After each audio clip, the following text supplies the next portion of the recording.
What if I told you that men marry women hoping that this person is going to stay that way for a long time?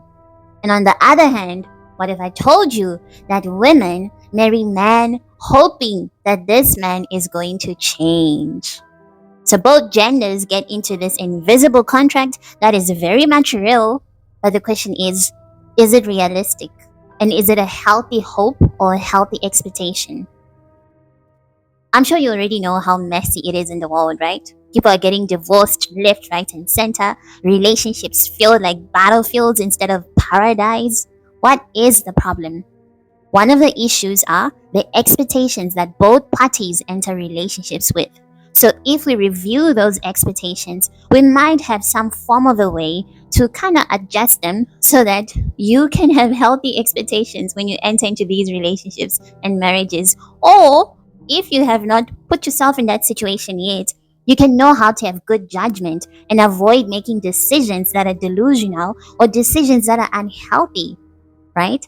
How do I know this? Well, I'm a psychotherapy expert. I'm a ghostwriter who's written thousands of so many scripts.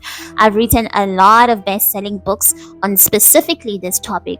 So I'm very much well acquainted with this subject. But besides that, it doesn't take much for someone to know that, relationships are messy because of the mindset and the belief systems that both genders enter those relationships with. So think about it. Man meets someone, she looks 21, she's stunning, and my goodness, they just want to marry her. They love her attitude, they love how she looks, and they're just like, I just stay there, don't change, stay there. I want you to be like that, and I just want you to stay there. But people change. There's a term called aging, in case you haven't heard about it yet. People grow up, right? Bodies change. As she starts to take on this role of a wife and mother and having multiple responsibilities, she is bound to change physically and even her energy. She's not always going to be as energetic as you found her when she was single without all these multiple responsibilities and roles that are added onto her. So naturally, women change, of course. So for you, man, to expect a woman to stay the same forever, it's really unhealthy. And for women, for you to marry someone based on your fantasy of who you believe he is or who you believe he will be, if only you work hard and love him enough, that's also unhealthy.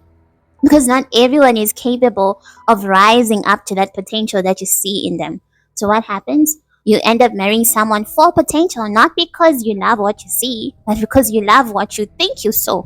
That's why you hear those statements, I saw something about you. I saw something in you. There's something about you. I can't put a hand on it, but there's something about you, right? There's something about you. And then you spend years waiting for that something to manifest, but it doesn't. You get frustrated, bitter, resentful. And that explains the core underlying problem within relationships. Women marry men that they are actually not attracted to. Men marry women that they are attracted to, but they end up having unhealthy expectations. This is not a generalization, by the way. This is an average statistics that I'm working with, right? In general, people marry like that. People get into relationships like that, on that basis, on that premises that is actually faulty. Why? Because your judgment is poor. It's inaccurate. You cannot expect someone to change, like marry them in the hopes that they will change for women, right? There's no guarantee. Like that person didn't even sign a contract or didn't even get into an agreement with you that they are going to change. So for them, it's also unhealthy because they're thinking, I never signed up for this. I thought you said I do to me. How come you don't like me now? Why are you treating me like this? But the reality is, we women, we have a lot of unspoken expectations over men, right? Sometimes we say them and men fail to pick them up. But the thing is, a lot of women, if they are to be honest with themselves, they will realize that actually you marry someone that you're not attracted to, someone that you're not happy with. And then what happens? You come in there with that rescuer mission, like I'm gonna fix him. And then your marriage, your relationships ends up being a project, feeling so burdensome and heavy, not enjoyable. And you wonder why you're losing weight. You wonder why that spark that you had is now lost. You wonder why you look at single women and you're just like, yo, but I used to be happy when I was single. That's where all those problems come from. It comes from you making big life choices based on faulty information, right? Based on poor judgment. So, to save yourself years of misery, please remember that you get the men that you married. Yeah, there's only a fraction of few men that actually get to change and live up to their potential, right?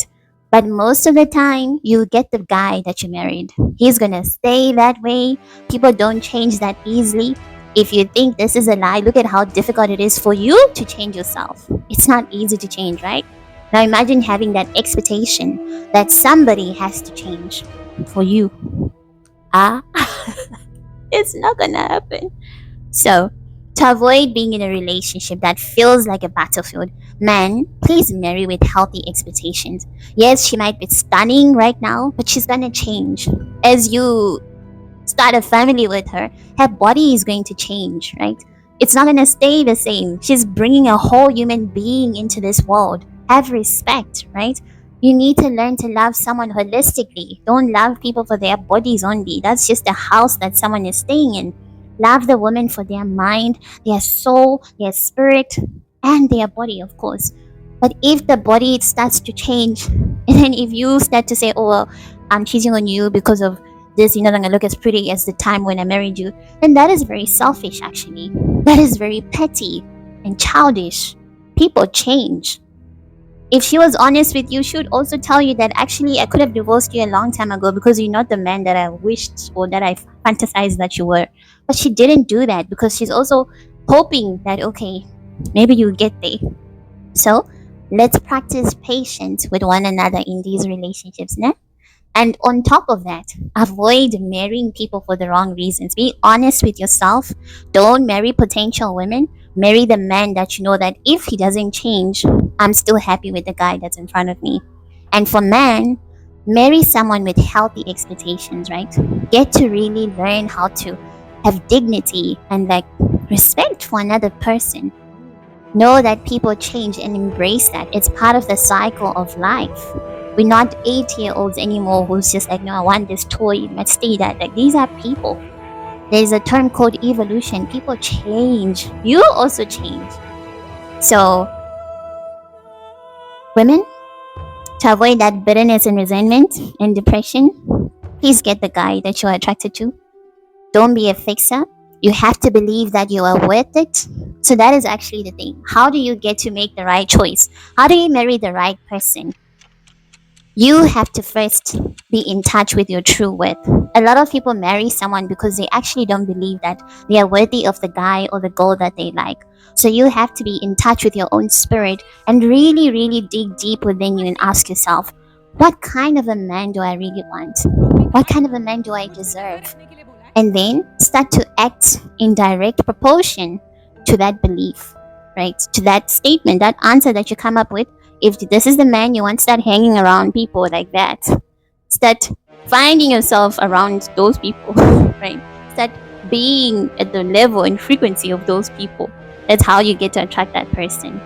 Rather than you continuing on with that belief that I don't deserve the guy that I want. The reason why women marry for potential is because deep down they believe that I, I, I can't get the guy that I really want right now. Like I'm not worthy of that person.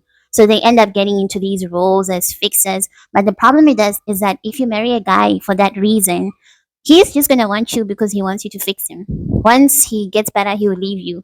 And then that's where you hear women saying, oh, I helped this person build his life, and then as soon as he got better, he left me for another woman. Yeah, that's because you settled for less. You settled for a guy that you actually didn't want. You were building on his potential. Don't make those decisions. You must believe that I am worthy of getting the guy that I really want.